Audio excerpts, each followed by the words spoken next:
الحمد لله الحمد لله. سوف نبقى هنا كي يزول. Assalamualaikum warahmatullahi wabarakatuh. Kaifa halukum? Alhamdulillah ana bi khair. Allahu akbar. Mantap. Masya Allah ya, semangatnya luar biasa. Gimana kabar anak-anak ibu siang hari ini? Sehat? Sehat, alhamdulillah. Udah sholat zuhur semua nih setelah istirahat tadi? Sudah, berarti sudah makan siang juga. Ada yang belum makan siang? Udah semua, alhamdulillah. Oke, supaya nggak ngantuk ya, makan siang terlebih dahulu. Sebelumnya semuanya sudah ngambil air wudhu? Udah ya, karena udah sholat zuhur otomatis juga sudah ngambil air wudhu. Oke, mantap. Oke, sebelum kita mulai, coba diperhatikan di sekeliling anak-anak ibu.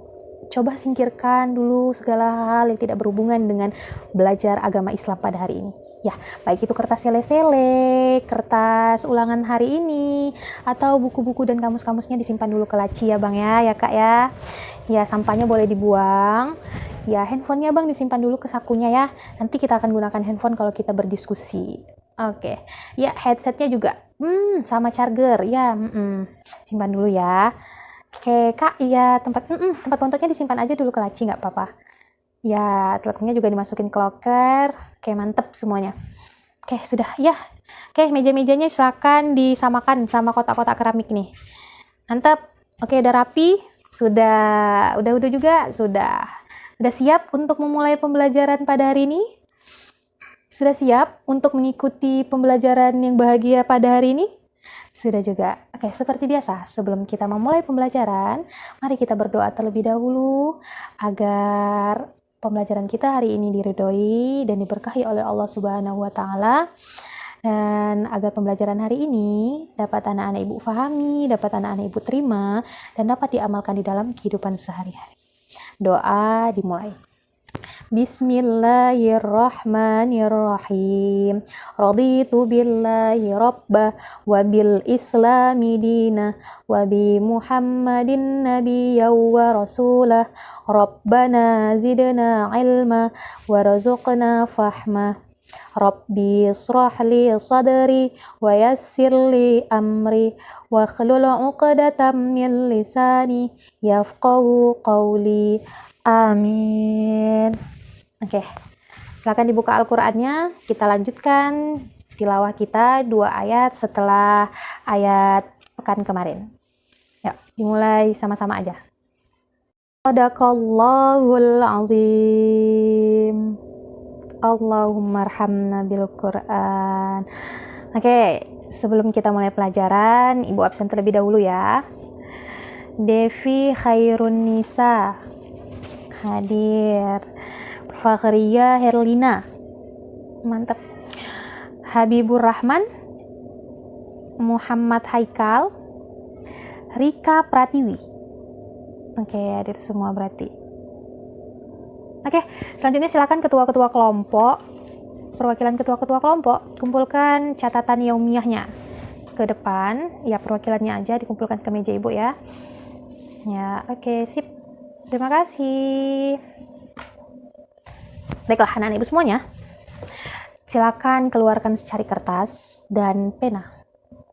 Sudah? Kertasnya bagi 2 juga nggak apa-apa. Oke, sudah.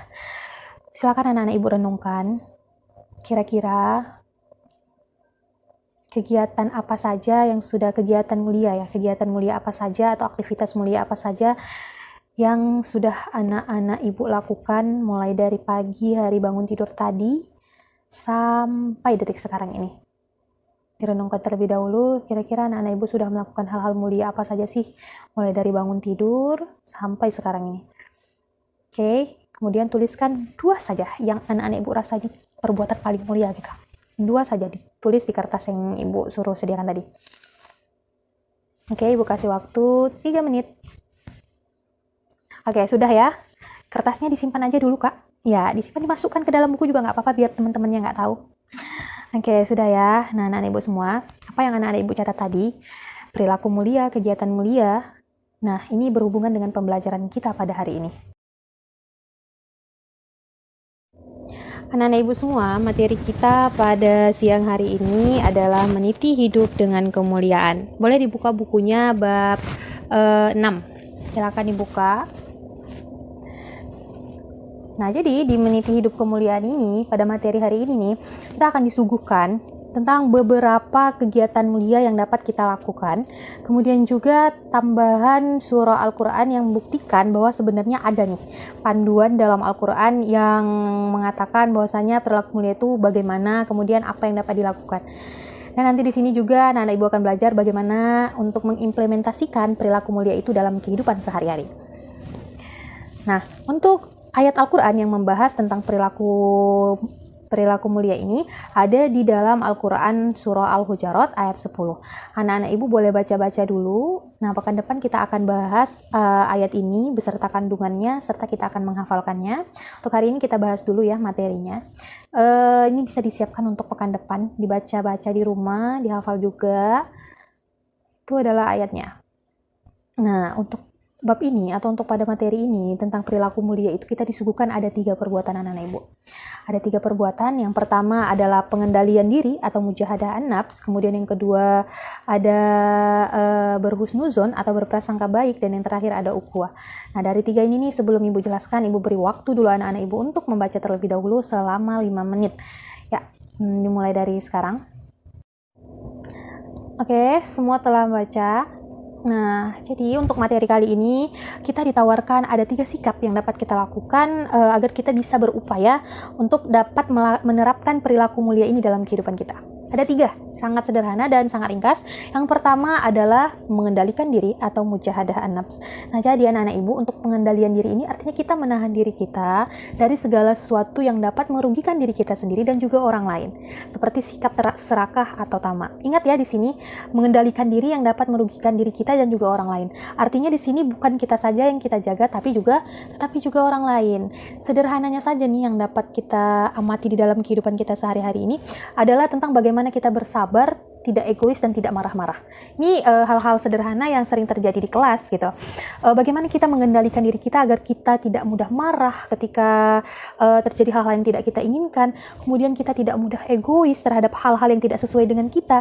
Kemudian bagaimana sih kita bisa sabar terhadap apapun hal-hal yang terjadi kepada diri kita. Itu juga termasuk dengan mujahadah an-nafs. Bagaimana kita kontrol diri kita sendiri untuk menyikapi hal-hal tersebut. Nah, jadi contohnya bagaimana Bu gitu. Nah, contohnya di sini bisa teman-teman bisa anak-anak ibu lihat bagaimana anak-anak ibu tidak membalas ejekan atau cemoohan yang anak-anak ibu terima. Kemudian juga bagaimana kita menghilangkan iri dan dengki di dalam hati kita terhadap orang lain. Nah, ini juga nih untuk contoh sederhana. Nah, ini contoh sederhananya untuk di kelas nih.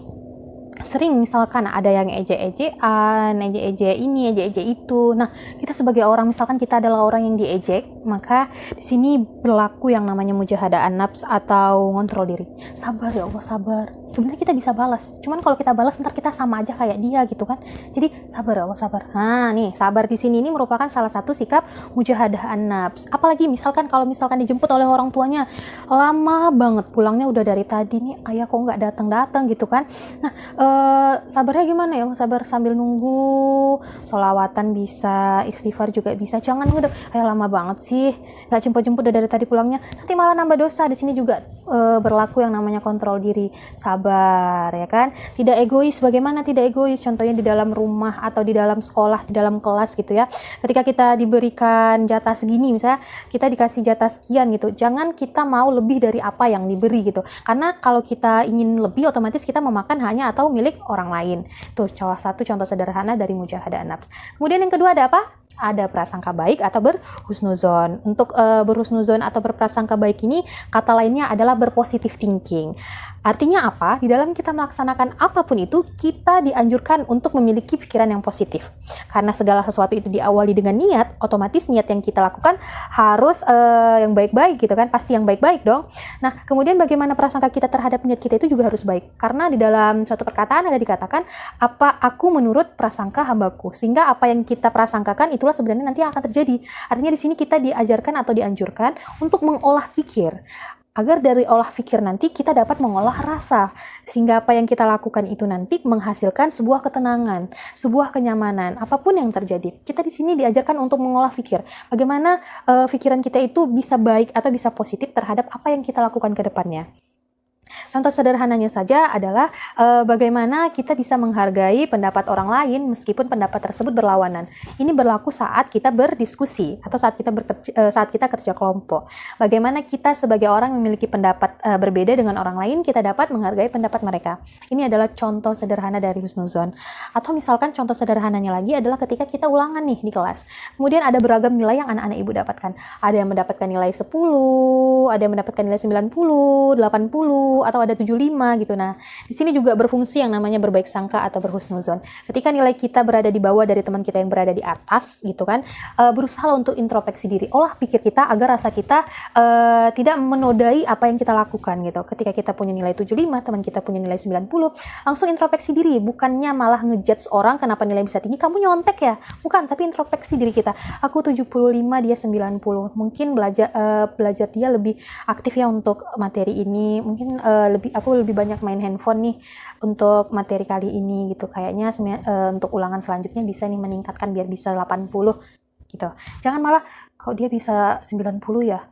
Jangan-jangan dia mencontek. Nah, ini nih yang perlu dihindari, hal-hal seperti ini. Jadi kita kembali olah pikir.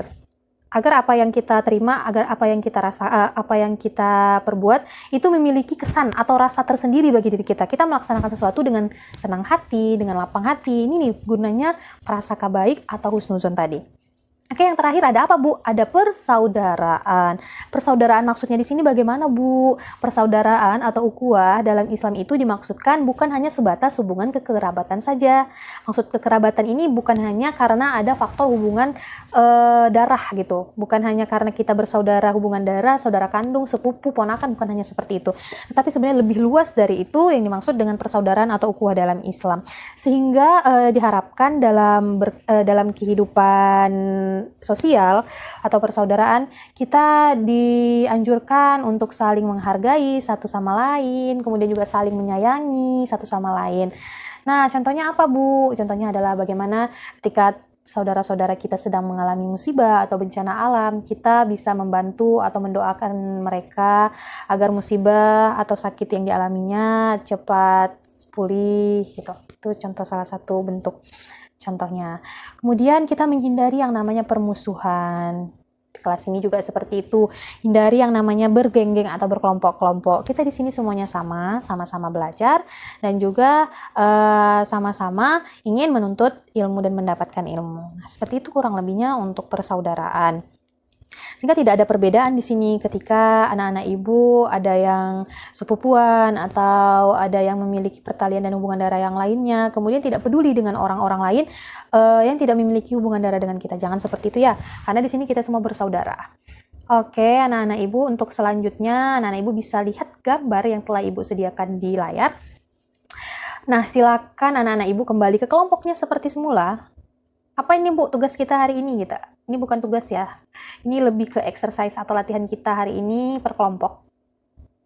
Kita ingin kembali menganalisis, mempertajam kembali analisis anak-anak ibu seluruhnya tentang materi terkait meniti hidup dengan kemuliaan ini. Oke, silakan perhatikan gambar di depan.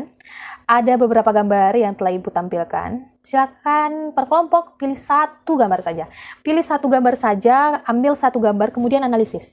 Gambar ini berhubungan dengan apa dari 3 materi kita pada hari ini. Kemudian setelah dianalisis, apalagi Bu? Apa aja sih yang dianalisis, Bu? Yang pertama, perhatikan itu gambar berhubungan dengan materi yang mana dari antara 3 tadi. Kemudian yang kedua, kira-kira apa sih penyebab faktor itu terjadi? Nah, kemudian yang ketiga adalah bagaimana seharusnya kita mengatasi hal tersebut agar tidak terjadi. Kemudian sertakan dalil-dalil yang dapat memperkuat argumentasi anak-anak ibu beserta kelompoknya di dalam menganalisis persoalan-persoalan yang ibu tampilkan ini. Oke, mungkin itu saja untuk latihannya. Boleh anak-anak ibu membentuk kelompok dan silakan pilih satu gambar saja ya, satu saja. Kemudian dianalisis.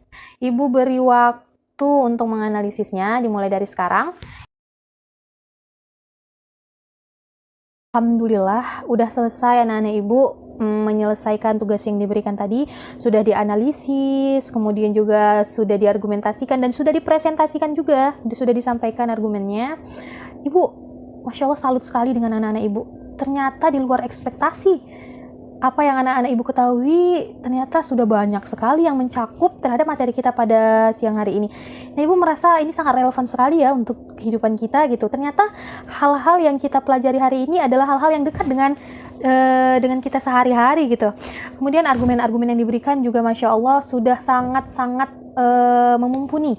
Anak-anak ibu sudah mampu membedakan husnuzon itu bagaimana, ukhuwah itu bagaimana, ukhuwah itu juga bagaimana, hal-hal apa saja yang harus diterapkan, kemudian faktor apa saja yang dapat menyebabkan hal-hal ini terjadi, solusi-solusinya juga mantap, Masya Allah, salut banget.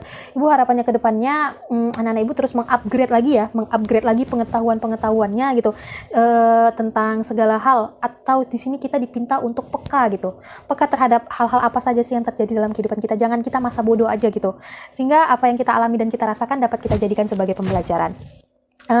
Mungkin itu saja hal-hal yang penting ya sekiranya ibu rasa dari materi kita pada siang hari ini. Untuk menjadikan hidup kita mulia, hendaklah kita perhatikan apa yang kita lakukan itu harus didasari atau harus dilandaskan karena Allah Ta'ala. Sehingga dalam kita melaksanakan sesuatu nih anak-anak ibu, pastikan apa yang kita lakukan itu adalah hal-hal yang baik, yang mana setelah kita melakukan itu kita mendapat ketenangan di baliknya. Kita mendapatkan manfaat, yang mana manfaat itu tidak hanya kita rasakan untuk diri kita sendiri, tapi juga dapat dirasakan oleh orang lain.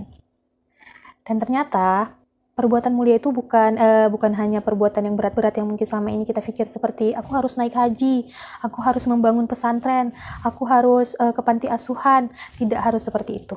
Memulai hidup kita dengan kehidupan yang mulia dapat kita mulai dengan diri kita sendiri. Bagaimana kita memulainya dengan hal-hal kecil yang sering kita lakukan. Contohnya tadi seperti berhusnuzon, bagaimana kita dapat mengendalikan diri kita, bagaimana kita dapat menjaga hubungan persaudaraan kita. Itu juga merupakan salah satu cara yang dapat kita lakukan agar kita bisa meniti kehidupan dengan mulia. Oke, anak-anak ibu semua. Untuk pembelajaran kita pada hari ini kita cukupkan. Kita lanjut pekan berikutnya ya. Pekan berikutnya itu kita menghafal dan membahas ayat yang berhubungan dengan materi ini. Oke, terima kasih anak-anak ibu semua. Kertas yang tadi ditulis boleh dikumpulkan ya, ketua kelas diberikan kepada ibu. Ibu ucapkan terima kasih banyak kepada anak-anak ibu yang telah bersemangat belajar agama Islam pada hari ini, yang masih tetap semangat untuk fokus pada siang hari ini. Terima kasih, ibu doakan semuanya dalam keadaan sehat-sehat selalu. Jangan lupa tetap jaga iman dan jaga imun. Jangan lupa untuk tetap melaksanakan sholat 5 waktu, membaca Quran dan murojaah. Semoga kita dapat bertemu lagi di pembelajaran berikutnya dengan semangat yang lebih, dan jangan lupa untuk membaca materi sebelum masuk ke dalam kelas. Tetap semangat, semua kita lakukan landaskan karena Allah Subhanahu wa Ta'ala. Sekian dari ibu, mohon maaf jika ada salah-salah kata ataupun perbuatan. Akhirul kalam, assalamualaikum warahmatullahi wabarakatuh.